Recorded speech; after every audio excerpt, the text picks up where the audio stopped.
여러분 안녕하세요. 한글 맞춤법과 국어 능력 11주차 수업을 시작하도록 하겠습니다. 자, 우리 이제 주차가 이제 얼마 남지 않았어요. 벌써 이제 10 넘어갔고요. 두 자리 넘어갔고 벌써 11, 12, 13, 14 이렇게 4주만 수업을 하면 우리 수업은 이제 끝나게 되어 있습니다. 그래서 15주차 때 기말고사를 이제 보게 되는 것이죠. 자, 그래서 이제 뭐 마지막으로 이제 우리 전반전, 후반전이 있지 않습니까? 우리 중간고사를 기점으로 앞에가 전반전, 뒤가 후반전이라면 이제 후반전도 자꾸 이제 끝을 향해서 점점 이제 나아가고 있다고 얘기를 할 수가 있겠습니다.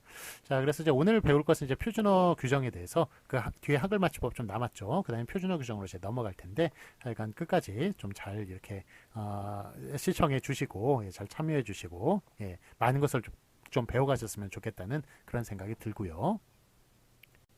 자, 그 다음에 이제 후반전으로 갈수록 점점 이렇게 사람이 좀 느슨해지고 해이해지기 마련입니다. 그래서 마음을 계속 이렇게 잡아나가는 것. 제일 하여간, 세상에 제일 힘든 일이 자기 마음 잡는 것 같아요.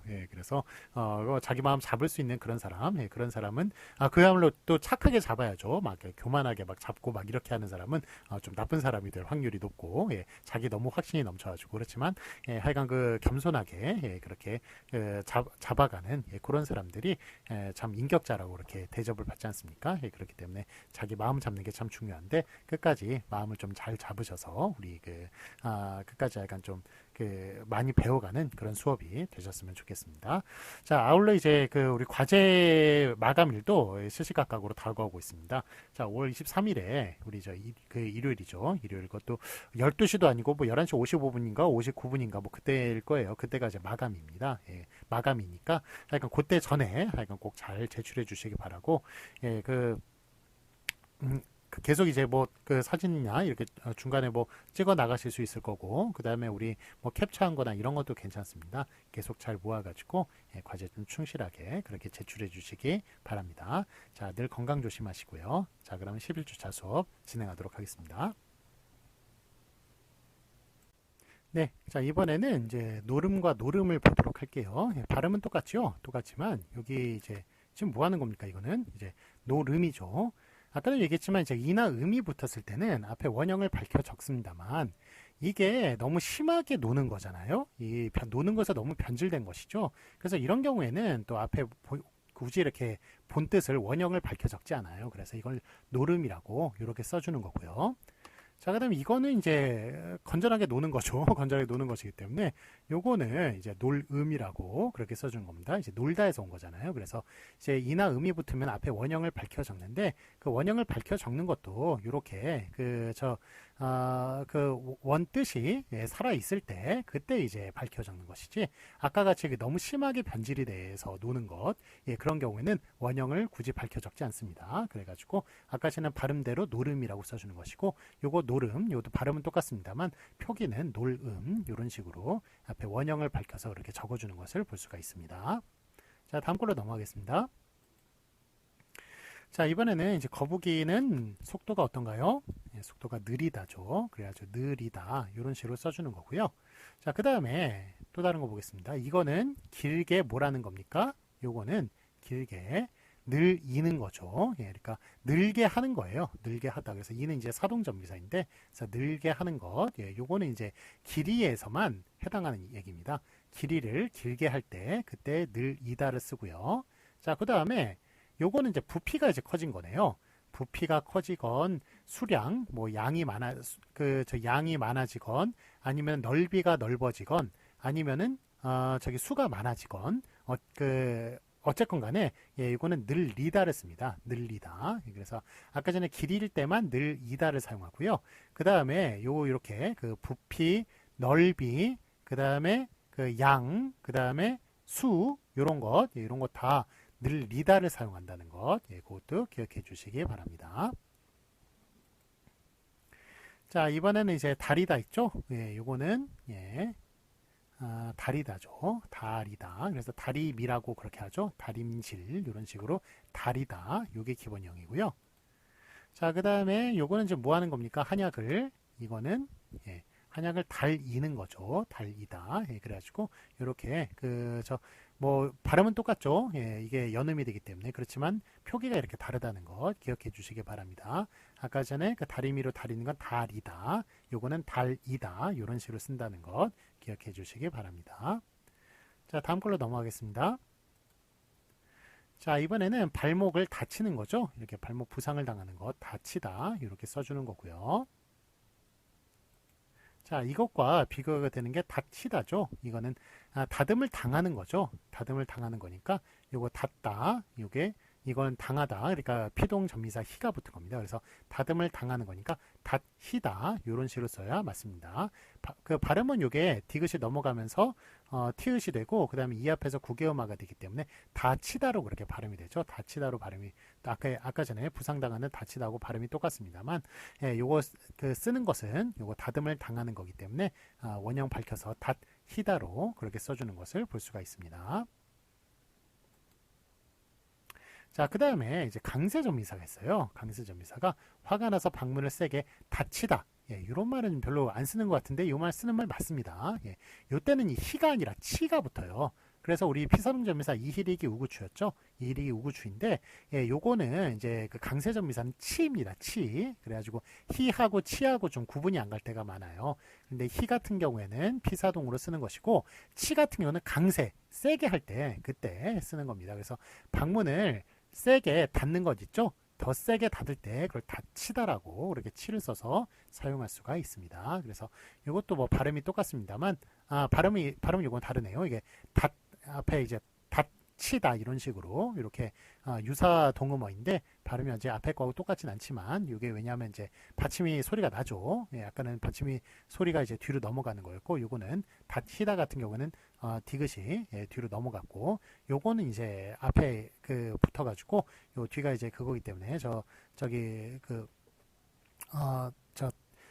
자음이기 때문에 요 앞에서 그게 되죠. 그 추격 현상이 일어나지 않는 자음이기 때문에 그래서 앞에서 이제 그게 되고 저 음절의 끝소리 현상이 벌어져가지고 닫히다로 이렇게 납니다만 예, 어쨌든 이게 쓰는 것을 이렇게 닫히다 치로 예, 그 강세 전미사를 붙여서 써야 된다는 것. 예. 는 마치다를 한번 보도록 할까요? 예, 공사를 마치다, 끝내는 것을 마치다 이렇게 발음대로 쓰지요. 자, 근데 요거하고 이제 대비되는 것이 바로 다음 것. 화살로 관역을 맞게 하는 거죠. 그래서 이건 그 사동전미사 히가 사용된 겁니다. 그래서 관역을 맞게 하는 거니까 이거는 지읒 받침에 히를 꼭 써줘야 됩니다. 맞히다 이런 식으로 해서 발음은 마치다 똑같아요. 예, 그 앞에 있는 거하고 똑같지만 그렇지만 예, 쓰는 것만큼은 맞히다 이런 식으로 써줘야 맞겠습니다. 사동전미사 꼭 밝혀줘야 됩니다. 밝혀주어야 합니다. 자, 이번에는 목걸이를 보도록 하겠습니다. 이게 우리가 목에 거는 액세서리 있죠? 그거는 목을 걸다니까, 목에 걸다니까, 걸이라고 그 앞에 이제 원형을 밝혀 적는 것입니다만, 요 목병 있죠? 이 목 디스크가 아니라 이 목에 나는 이제 편도선이 붓거나 이러는 그런 감기 걸렸을 때 나는 병, 예, 이런 거는 이제 목걸이라고 불러요. 왜냐하면 이제 이 목걸이라는 말이 있고요. 목병이라는 그 목에 속에서 나는 병, 예, 그 얘기의 뜻이고, 요거는 뭐 걸다하고는 관련이 없고, 예, 목걸이라는 말이 있으므로 예, 그래서 그냥 발음대로 목걸이라고 쓰는 것을 볼 수가 있습니다. 자, 그런데 예, 바로 이제 목에 거는 요 액세서리를 사용하는 거 있죠. 예, 이거는 목에 거는 거잖아요. 그래서 이거는 원형을 밝혀 적어야 됩니다. 그래서 이나 음 앞에서는 원형을 밝혀 적는다. 그래서 목걸이 이런 식으로 써줘야 맞는 겁니다. 아까 전에 목병의 목걸이와 목걸이는 이제 요 리을이 뒤로 가니까 발음은 똑같죠. 하지만 예, 저 용법이 그 표기가 다르고 용법이 다르다는 것 예, 알아두시기 바랍니다. 자, 다음 걸로 넘어가겠습니다. 자, 이번에 왕에게 선물을 바치는 거죠. 선물을 이제 드리는 것을 바치다. 예, 위에 사람에게 드리는 것을 바치다. 이렇게 표현을 하죠. 그래서 이건 바치다 이렇게 쓰는데, 자, 그런데 이거는 지구를 아틀라스가 세게 받고 있는 거군요. 지구를 세게 받고 있는 거예요. 그래가지고 이거는 지구를 바치다 이런 식으로 저기 강세전미사 치는 강세전미사 치를 써가지고 바치다 이런 식으로 쓰는 거예요. 자, 그래가지고 여러분들 저기 흰 티를 받쳐 입죠? 그거 어떻게 써야 됩니까? 흰 티를 온몸으로 여러분이 세게 받은 거예요. 예, 그래가지고 그것도 바치다 치로 써야 됩니다. 예, 그래서 지구를 받치건 흰 티를 받쳐 입건 받치건 하여간 그거는 이제 세게 받는 거니까 강세전미사 치를 써가지고 받치다 이렇게 써줘야 맞는 겁니다. 자, 그 다음에 이런 경우 있죠. 요거는 투사가 소에게 받음을 당하는 거죠. 예, 받음을 당하는 거니까 받히다라고 그렇게 써줘야겠습니다. 그래서 요거는 이제 그 피동전미사군요. 예, 피동전미사. 그래서 그 치는 강세전미사고 희는 사피동전미사다. 여기선 피동으로 이제 사용이 되었는데, 예, 이럴 때도 이제 희를 밝혀가지고 그렇게 적어야겠습니다. 예, 받음을 당하는 거죠. 그래서 받히다 이런 식으로 써줘야 맞겠습니다. 자, 다음에 이와 비슷한 게 있는데 국수를 체에 예, 받치다. 요거는 이제 t에서 써요. 그래서 받다, 예, 받다라는 것에 강세정미사 치를 쓴 거예요. 그래서 받치다 이렇게도 사용이 됩니다. 그래서 그 거르는 것 있죠. 거르는 것을 받다 티읕 받침을 써요. 받다라고 쓰고 그 다음에 세게 걸을 것 같으면 받치다 이런 식으로 강세정미사 치를 써서 쓰는데 하여간 어쨌든 거르는 거는 받다 티읕 받침을 쓰고 예, 세게 걸으면 받치다 이렇게 치를 쓰는 것을 볼 수가 있습니다.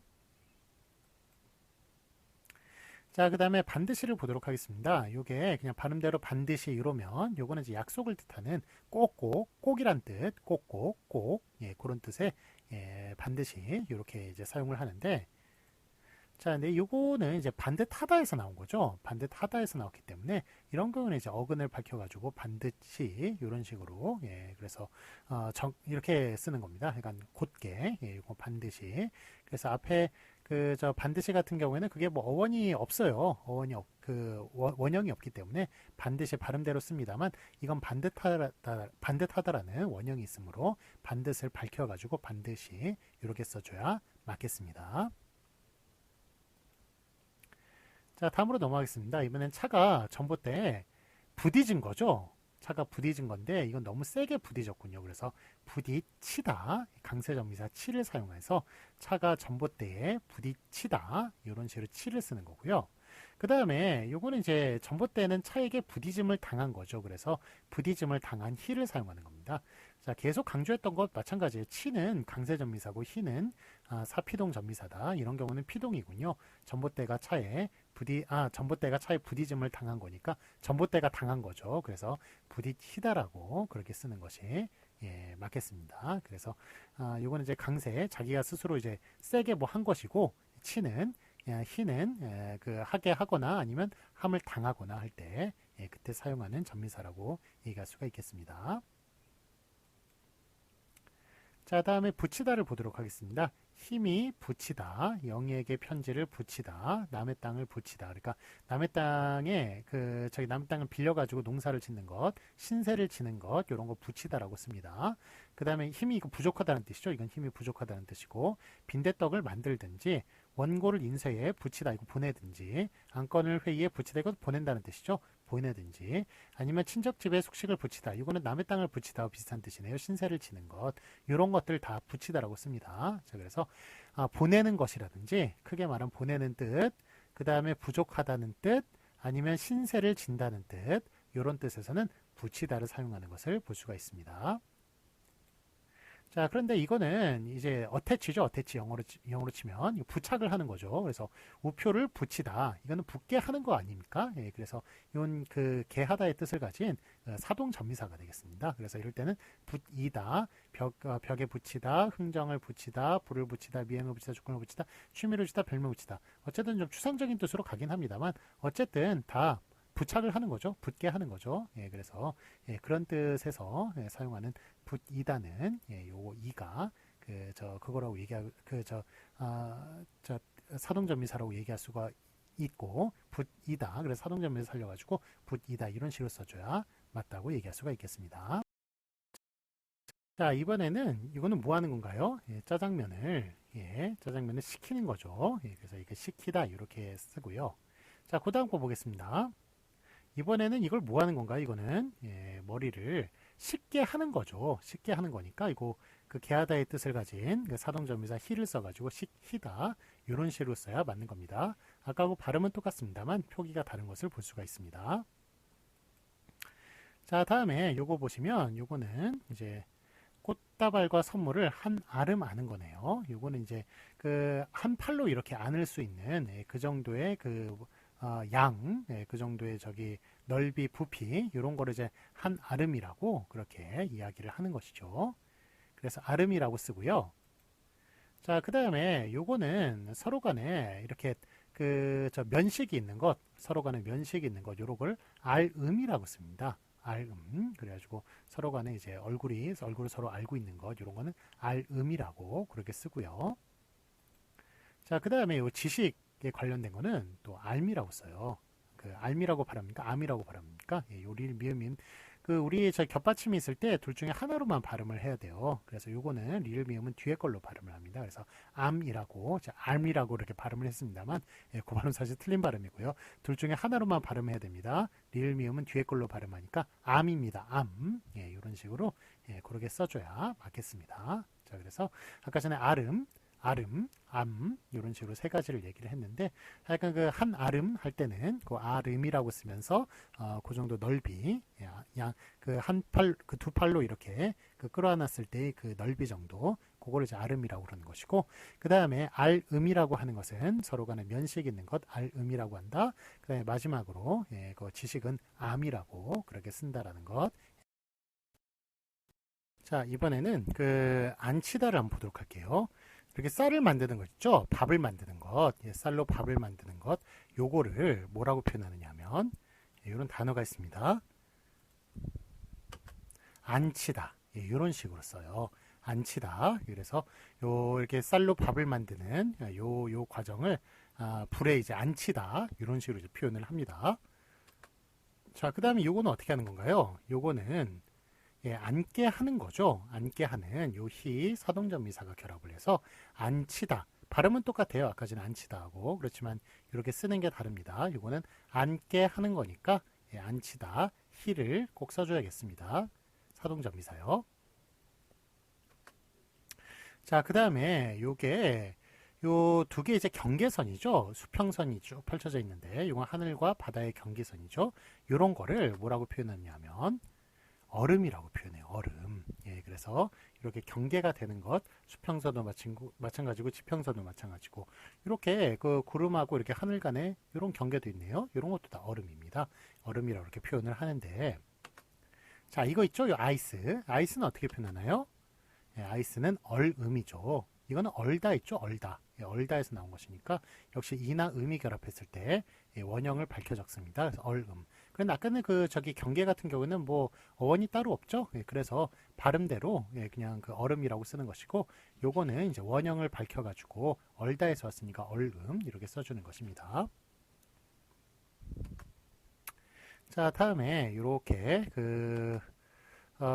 지금 이 뭐라고 얘기합니까? 예, 예, 화가 많이 나셨네요. 이따가 나 좀 봐. 예, 이따가 이런 식으로 이렇게 부사로 사용됐을 땐 이따가 이런 식으로 써주는 거예요. 이따가 그렇게 써주는데요. 자, 요거는 어떻게 되느냐면 예, 휴양지에 며칠 더 있다가 갈게. 내가 휴양지에 며칠 더 있다. 예, 그러다가 갈게. 이런 식으로 요거는 이제 동사로 사용이 된 거예요. 아까 전에 있다가 나 좀 봐. 이거는 그거는 이제 부사로 사용됐을 때 그때 있다가 이런 식으로 쓰는 거고요. 요거는 지금 휴양지에 며칠 더 있다. 내가 휴양지에 우리든 나든 휴양지에 며칠 더 있다라는 이거 동사로 사용이 된 겁니다. 예, 그러니까 요거는 이제 있다를 분명히 밝혀 적어야 돼요. 그런데 아까 전에 그 부사 같은 경우는 뭐 있다라는 그 의미하고는 관계없지 않습니까? 그러니까 있다가 그렇게 적어주고요. 요거는 며칠 더 있다가 요거는 그 동사 있다고 관련이 있으니까 있다가 이렇게 써주는 것이 맞습니다. 자, 다음에 요거는 지금 다리가 찌릿찌릿한 거 이거 절이는 거죠. 예, 다리가 절이다 이렇게 쓰는 거고요. 자, 그 다음에 요거는 지금 어떤 겁니까? 요거는 소금에 저 김치를 만들기 위해서 소금물에 절개하는 거죠. 예, 절개하는 것이니까 요 이 사동전미사 이가 결합해가지고 절이다. 예, 그 소금물에 이렇게 담그는 걸 그 담궈 있는 게 절다 아닙니까? 예, 그런데 소금물에 담궈지게 하는 그러니까 담게 하는 거니까 예, 그거는 이제 절이다. 사동전미사 이가 결합해가지고 절이다 이렇게 써줘야 맞는 것입니다. 자, 그 다음에 요거는 예, 생선 조림이죠. 그래서 조리다라는 요런 이제 단어로 이제 사용이 되는 것인데, 자, 요거는 이제 마음을 어떻게 하는 겁니까? 마음을 졸게 하는 거네요. 마음을 쫄아붙게 하는 거니까 요거는 졸게 하는 것이니까 사동전미사 이가 결합해가지고 역시 졸이다 이런 식으로 써주는 것이 맞겠습니다. 자, 이번에는 요거는 어떤 건가요? 요거는 너무 배가 고파서 줄이는 거죠. 굶주리다. 그래서 줄이다 이런 식으로 쓰고요.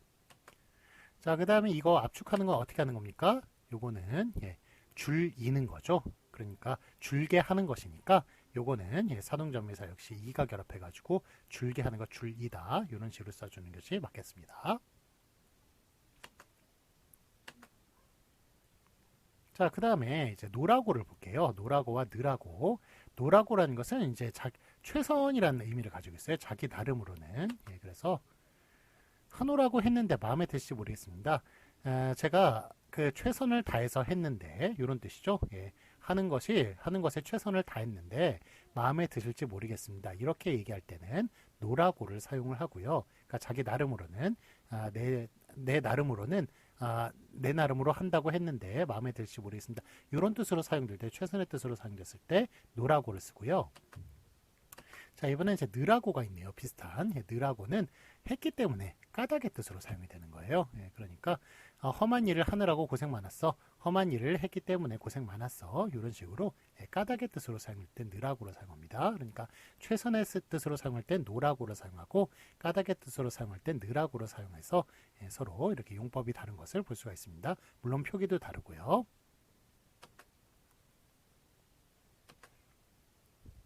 자, 이번에는 는이보다와 는이보다를 보도록 할게요. 요거는 뭐 하느니보다 라는 식으로 차등 비교를 둘 다 차등 비교를 나타내요. 그런데 요거는 이제 행위를 나타내고요. 는이보다 요거는 이가 요거 저기 사람을 나타내는 의존 명사죠. 그래서 앞에 있는 는이 이를 수식하는 거죠. 그래서 요거는 이제 사람을 나타낸다고 볼 수가 있겠습니다. 자, 그래서 예를 보시면 마지못해 하는 이보다 안 하는 게 낫다. 마지못해 하는 행동보다 안 하는 것이 낫다. 이거는 행동을 나타내고요. 그 다음에 아는 이보다 모르는 이가 더 많다. 아는 사람보다 모르는 사람이 더 많다. 이렇게 사람을 나타낼 때는 이렇게 이렇게 띄어가지고 는 이 이런 식으로 쓰는 것을 볼 수가 있습니다. 이렇게 의존명사를 사용하는 것을 볼 수가 있습니다. 자, 이게 는이보다 이게 무슨 뜻입니까? 이게 차등 비교인데 이게 둘 다 마음에 드는 그러니까 A 는이보다 B 이런 식으로 하면은 A와 B 둘 다 마음에 드는 겁니까? 안 드는 겁니까? 둘 다 마음에 안 들어요. 그런데 그 중에서 개 중에서 하나 선택할 때 그때 이제 는이보다를 사용하는 거예요. 그래서 마지못해 하는 이보다 안 하는 게 낫다. 마지못해 하는 것도 마음에 안 드는 거고 안 하는 것도 마음에 안 드는 건데 그래도 마지못해 하는 것보단 안 하는 게 더 낫다. 안 하는 게 뒤에 것을 선택을 할 때 뒤에 것이 더 나을 때 그때 는이보다를 사용하는 것을 볼 수가 있습니다. 네, 자 이번에는 의리만큼과 의이만큼을 보도록 할게요. 아까와 마찬가지로 의리만큼 이거는 이제 행위 둘 다 이제 동등 비교예요. 그 앞에 있는 말이나 뒤에 있는 말이나 같은 비중에 있다는 것을 가리키는 말인데 그런데 이거는 이제 의리만큼 이제 행위가 나왔고요. 그 다음에 의이만큼 요거는 이제 이가 역시 의존명사로 사용되고 있죠. 그래서 앞에 있는 을이 이를 수식하고 있기 때문에 요거는 이제 그 사람의 뜻을 의존명사의 사람의 뜻을 가지고 있다고 얘기할 수가 있습니다. 사람의 뜻을 가진 의존명사가 사용되고 있으니까요. 자, 그래서 뭐 예를 보시면 밥도 못 먹으리만큼 기운이 없다. 밥도 못 먹을 밥을 못 먹을 것과 못 먹는 행위와 기운이 없다라는 그런 행위, 그게 이제 동등한 것을 나타내고 있고요. 찬성할 이도 반대할 이만큼 많을 것이다. 그러니까 요거는 이제 찬성할 이와 반대할 이, 그 사람을 가리키는, 그 같은 비중에 있는 사람을 가리키는 말이 되겠죠. 그러니까 여기 뭐 행위를 나타낼 때 의리만큼 이렇게 쓰고, 그 다음에 사람을 나타낼 때는 사람을 나타낼 땐 그 앞에 말이 이를 수식하니까 을 이만큼 하고 띄어 쓰는 것이 맞다고 얘기할 수가 있겠습니다. 자, 이번에는 이제 러 가다와 려 하다를 이제 보도록 할게요. 이게 러 가다는 이제 목적이죠. 이렇게 학교에 공부하러 간다라는 식으로 얘기하는데 요 러가 이제 사용이 되면 요게 그러니까 요 앞에 있는 그것과 앞에 있는 저 절과 뒤에 있는 절이 그 앞에 있는 절이 이제 러 때문에 이제 목적이 되는 거죠. 목적. 그래서 뭐뭐 하러 간다라고 얘기하는데 러가 사용이 되면 꼭 뒤에 이제 가다나 오다나 다니다와 같은 이동 동사가 이제 사용이 돼요. 그래서 학교에 공부하러 간다. 이거는 이제 러는 이제 목적으로 사용되면서 학교에 공부한다는 것은 그러니까 왜 가는 겁니까? 그러니까 무슨 목적으로 가는 거예요? 학교에 공부하러 가는 것이죠. 그래서 요 가다, 오다, 그 다니다 따위의 그 이동 동사의 그 목적에 해당하는 그런 뜻을 가지게 되는 것이고요. 그 다음에 려하다는 요건 이제 려하다는 묶여요. 하나로 이제 묶여가지고 그래서 이거는 저기 의도의 뜻을 나타냅니다. 그래서 이제 공부하려 한다라는 것은 이제 공부하는 것을 의도한다, 의도한다라는 뜻으로 그렇게 려하다는 이제 하나로 이제 사용이 되는 겁니다. 그래서 이제 러는 이제 목적으로 사용되고 려하다는 요게 하나로서 의도로 사용된다는 것, 그것도 이제 알아두시기 바랍니다. 그런데 만약에 이제 려하다가 아니라 그러니까 려가 이제 뒤에 고가 생략이 된 거거든요. 그래서 려고 하다도 역시 의도의 뜻인데 그 려고 하다가 만약에 이제 절로 사용이 된다면 이것도 이제 그 목적으로 사용될 수 있어요. 학교에 공부하려고 간다. 이것도 가능하거든요. 그러니까 이렇게 려하다가 하나로 사용될 때는 이렇게 묶여서 려고 하다든 려하다든 하나로 사용될 때는 이제 의도의 뜻을 나타낸다고 얘기할 수가 있고 요 려가 역시 려고 따위가 려려고가 러의 그 뜻처럼 그러니까 저 앞에 있는 절과 뒤에 있는 절을 연결시켜주는 그런 역할로 사용된다면 역시 목적의 뜻을 가지고 있다고 얘기할 수가 있겠습니다. 그래서 이게 하여간 뭐 쉬운 의미는 아닌데 하여간 간단하게 말해서 약간 그러니까 러는 이제 목적으로 사용되면서 뒤에 그 이동 동사가 온다. 그래서 러는 이제 목적이다. 그 다음에 려고 같은 경우에도 역시 목적의 뜻으로 사용이 되지만 또 이제 려고 하다가 또 하나의 뜻으로 묶여가지고 그렇게 사용될 때는 의도의 뜻으로 사용이 된다. 그렇게 좀 알아두시면 좋겠습니다. 자, 다음으로 넘어가겠습니다. 자, 지금 저기 감옥에 가 계신 분이 나와 있네요. 한국의 대통령으로서 외국에 들렀다. 의로서. 그래서 이거는 어떤 겁니까? 이거는 이제 자격이죠. 자격의 뜻으로 자격의 뜻으로 쓰인 것이고요.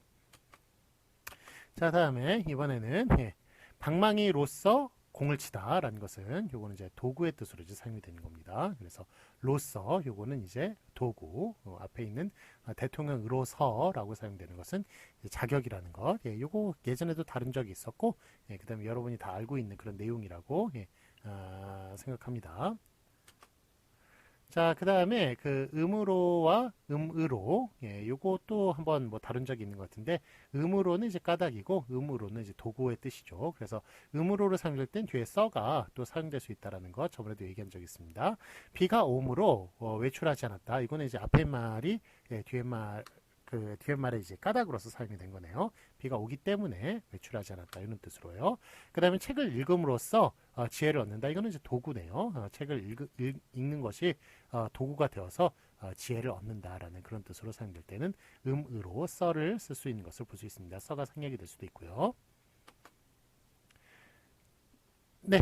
자, 여기까지 한글 마법 25항, 55항부터 57항까지. 네, 다시 저로 돌아왔습니다. PPT 잘 보셨죠? 뒤에 있는 연습 문제, 푸시면서 앞에 있는 배우셨던 것, PPT를 배우셨던 것 확인하시기 바라고요. 그 다음에 뒤에 보면 문장 부호가 있습니다. 우리 87페이지부터 문장 부호가 있는데 이 부분은 다루지 않도록 하겠습니다. 우리가 한글 맞춤법과 표준어 규정 이렇게 4대 규정 배우는 것만 해도 좀 시간이 부족하기 때문에 그래서 이제 문장 부호는 문장 부호도 나름대로 중요합니다. 근데 관심 있으신 분들은 한번 봐주시기 바라고 이 부분은 수업 시간은 다루지 않도록 하겠습니다. 우리 훅 뛰어 넘어가지고 우리 이제 표준어 사정 원칙 나가도록 하겠습니다. 116페이지 봐주세요. 표준어 사정 원칙. 자, 우리 이제 표준어 규정으로 한글 맞춤법은 이제 끝났고요. 표준어 규정으로 이제 넘어가는 역사적인 순간이 되겠습니다. 우리 표준 표준어 규정은 표준어 사정 원칙과 그 다음에 표준 발음법 이게 두 개로 이루어진다고 제가 말씀을 저번에 드렸습니다. 자, 그런데 그 표준 발음법까지는 우리 진도상 도저히 나갈 수가 없고 표준어 사정 원칙까지만 아마 나가게 될 텐데 그것도 뭐 끝까지 다 나갈 수 있을지는 잘 모르겠습니다. 하여간 끝까지 열심히 진도를 나갈 테니까 열심히 좀 같이 좀 참여해 주셨으면 감사하겠습니다. 자, 그 한글 맞춤법 같은 경우에는 규정이 정확하게 있어서 그래서 그 예를 좀 익히기가 쉬웠지만 표준어 사정 원칙은 조금 규정이 약해요. 그렇기 때문에 거의 케이스 바이 케이스로 그 아래에 있는 용례를 그냥 좀 외워야 되는 그런 식으로 좀 진행이 되는 경우가 많습니다. 그래서 그 점은 좀 한글 맞춤법과 표준어 규정이 다르다는 것 좀 이해를 해주시고요. 대신 제가 좀 이해를 많이 하게 하기 위해 또 여러분 암기를 좀 돕기 위해서 여러 가지 어원에 대한 설명이라든지 의미에 대한 설명 이런 것도 덧붙여가면서 그렇게 설명하도록 하겠습니다. 자, 그래서 뭐 앞에 있는 한글 맞춤법보다 표준어 규정이 훨씬 더 좀 이렇게 그 우리나라 말에 대해서 배우는 게 많다고 그렇게 얘기하는 학생들도 있더라고요. 자, 어쨌든 이렇게 표준어 그 사정 원칙 그 이제 어떤 식으로 진행이 되는지 말씀을 드렸고 한글 맞춤법과는 좀 다르다라고 다시 말씀을 드리겠습니다. 자, 우리 116페이지 볼까요? 116페이지 보시면 표준어 사정 원칙을 보도록 하겠습니다. 자, 1장 총칙 보시면 제 표준어 규정 1항 표준어의 정의를 보도록 하겠습니다. 제1항 표준어는 교양 있는 사람들이 두루 쓰는 현대 서울말로 정함을 원칙으로 한다. 그 다음에 해설을 보시면 그러니까 이게 해설을 보는 게 아니라 그 규정을 다시 보도록 하겠습니다. 자, 요거는 외우고 있는 분들도 많아요. 표준어란 무엇인가? 표준어는 교양 있는 사람들이 두루 쓰는 현대 서울말이다 라는 식으로 외우고 있는 분들 많은데 중고등학교 때 아마 외우셨던 분도 있을 겁니다. 자, 약간 어쨌든 여기서 좀 여러 가지 정보가 있죠. 교양 있는 사람들, 그 다음에 현대의 서울말이다라는 것. 그러니까 누가 쓰는지 교양 있는 사람들. 그 다음에 어느 시대적 배경인지 현대. 그 다음에 어느 장소인지 서울말. 이런 식으로 우리 좀 이렇게 여러 가지 정보가 있는데 그 아래 이제 해설을 보시면 조선어학회라는 데가 있습니다. 지금은 이제 한글학회로 바뀌었어요. 그래가지고 이 조선어학회 사건도 일제시대 때 있었던 사건인데 아마 아실 겁니다. 여기 한마디로 조선어 공부하는 사람들, 즉 한국어를 공부하는 사람들을 독립운동을 한다는 그런 이유로 그 모진 막 고문을 하고 그래서 여러 명이 죽어나갔습니다. 그 학자들을 데려다가 그냥 막 독립운동을 하고 막 가두고 죽이고 막 그래서 하여간 참 그 말모이라는 영화 혹시 보셨는지 모르겠지만 그게 이제 조선어학회에 관련된 일이거든요. 그래서 한마디로 그때 한국어를 공부한다는 것은 거의 목숨 걸고 독립운동을 하는 것과 마찬가지 일이었다. 그렇게 얘기를 할 수가 있습니다. 자, 근데 1933년에 특히 일제시대 때 1905년에 이제 나라를 빼앗겼고, 뭐 1910년이라고 또 얘기할 수도 있겠습니다만, 그 다음에 1945년에 이제 해방이 됐잖아요. 그러니까 1933년 같은 경우는 한참 일제가 이제 강하게 한국을 이제 강하게 통제하고 막 그럴 때인데, 강압적으로 통제하고 그럴 텐데, 그때 이제 하여간 목숨 걸고 이 한글 맞춤법 통일안을 기본으로 만들었습니다. 그래서 요게 기본이 돼가지고 1989년도에 그 한글 맞춤법과 그 표준어 규정이 한마디로 개정돼 가지고 나온 거예요. 그래서 1933년에 이 만들었던 통일안이 상당히 잘 만들어졌습니다. 그래서 하여간 뭐 우리가 무슨 일을 할 때 그떤 무슨 대의라든지 이런 게 주어지면 잘하지 않습니까? 그래서 이때는 되게 하여간 목숨 걸고 자기가 신념을 가지고 해서 그런 건지 모르겠는데 상당히 규정이 잘 만들어졌어요. 그래서 그걸 기본으로 한글 맞춤법을 만들었기 때문에 한글 맞춤법이 지금까지도 탄탄하게 그렇게 유지가 되고 있는 거 있습니다. 그래서 1933년 옛날이라고 그리고 뭐 금전적인 지원이나 이런 것도 많이 받지 못했죠. 그렇다고 그래가지고 이 사람들이 엉터리로 만들었겠거니 이렇게 또 학문적인 지식도 부족해가지고 좀 엉터리로 만들었겠거니 이렇게 생각하면 참 큰일입니다. 엄청나게 잘 만드는 그런 되게 옛날에 만들었음에도 불구하고 엄청나게 잘 만든 그런 규정이라고 얘기할 수가 있겠습니다. 자, 이건 총론 2항에서 이분들이 이제 표준어를 어떻게 정의를 했느냐 하면 일단은 말부터 다릅니다. 표준어가 아니라 표준말이라고 그랬고 표준말은 대체로 현재 중요 사회에서 쓰는 서울말로 한다가 이렇게 바뀐 것이다. 자, 그러면 이때에 비해서 어떻게 바뀌었나요? 표준말이라는 게 표준어로 바뀌었군요. 그 다음에 중요사회라는 말이 교양 있는 사람들로 바뀌었습니다. 자, 그 다음에 서울말은 이제 그대로고요. 자, 그러면 이게 표준말과 표준어는 어떻게 다른가요? 표준 말은 우리가 언어라고 하는 것은 말과 글로 이루어져 있지 않습니까? 근데 표준 말이라고 하면 말에만 해당하는 문제인 것 같아요. 근데 뭐 아시다시피 우리가 지금 한글 맞춤법이나 표준어 규정이나 이런 거 보면은 글에 관한 게 많잖아요. 그러니까 말과 글을 다 포함시켜 가지고 규정을 만들어야 되는 겁니다. 그래서 표준 말 대신 표준어라고 그렇게 얘기하는 것이 훨씬 더 좀 저 논리상 맞다고 얘기할 수가 있고요. 자, 그다음에 중요 사회라고 그랬죠. 중요 사회. 예, 그러니까 이게 중요 사회라는 것은 그 당시에 이미 그 저 계급 제도가 아직까지 남아 있었던 거예요. 그래가지고 뭐 양반, 예, 그다음에 중인, 예, 상민, 천민 이런 식으로 거의 이제 중인에 해당하는 그런 게 바로 중류 사회입니다. 예, 그렇기 때문에 그 당시 시대적 상황을 반영하는 말이라고 할 수 있습니다. 그렇지만 뭐 1989년 같은 경우는 이미 그런 저 계급 사회 이런 게 싹 사라진 그런 시대였죠. 그렇기 때문에 중류 사회라는 말, 그때 시대상을 반영하는 중류 사회라는 말 대신 그 교양 있는 사람들이란 말로 그렇게 바꾸게 된 것입니다. 자, 그래서 이렇게 우리 세 가지가 저기 각각 이제 바뀌었다고 얘기했어요. 그다음에 저 현재라는 말, 예, 제가 그 중류사회 하기 전에 현재라는 말을 이제 설명을 했어야 되는데 현재라는 말이 이게 지금 그거는 하나의 시점을 얘기하는 거잖아요. 예, 그런데 현대라고 하는 것은 시대를 이야기하는 것이죠. 자, 그래서 우리가 그 시점에 딱 맞게 그 시점에만 사용되는 것, 지금도 시점이 계속 지나가고 있는데 그 시점으로 그렇게 말하는 것은 좀 논리상 맞지가 않죠. 시대로 이야기를 해야죠. 그러니까 현재 대신 현대로 그렇게 사용하였다. 그렇게 말할 수가 있겠습니다. 자, 그럼 아래 확인 문제, 그러니까 어떻게 바뀐 겁니까? 확인 문제 보기 전에 자, 표준 말이라는 게 표준어로 바뀌었고 그 다음에 현재라는 게 현대로 바뀌었고 중류사회라는 게 교양 있는 사람들로 그렇게 바뀐 것, 그렇게 세 가지로 바뀌었다. 바뀌게 된 그런 원리라든지 이유는 제가 설명을 드렸고요. 예, 이렇게 바뀌었다 그렇게 말할 수가 있겠습니다. 자, 확인 문제 보겠습니다. 1이 2로 어떻게 바뀌었는지 표시하시오. 1번 기존 1933년에 표준말은 대체 현재 중류사에서 쓰는 서울말로 한다라는 게, 자, 2번 바뀐 원칙 1989년에 표준말은 어떻게 바뀌었습니까? 화살표로 한번 표시해 보실까요? 표준말은 표준어로 바뀌었고요. 그 다음에 대체로 현재라는 말은 어떻게 바뀌었습니까? 저 뒤로 가야겠군요. 현재란 말은 현대로 바뀌었고요. 그 다음에 중요사회라는 말은 어떻게 바뀌었습니까? 바로 교양 있는 사람들, 이런 식으로 두루 쓰는 현대 서울말이다. 교양 있는 사람들로 그렇게 바뀐 것을 볼 수가 있습니다. 그래서 크게 세 가지가 바뀌었다라고 이야기할 수가 있는 것입니다.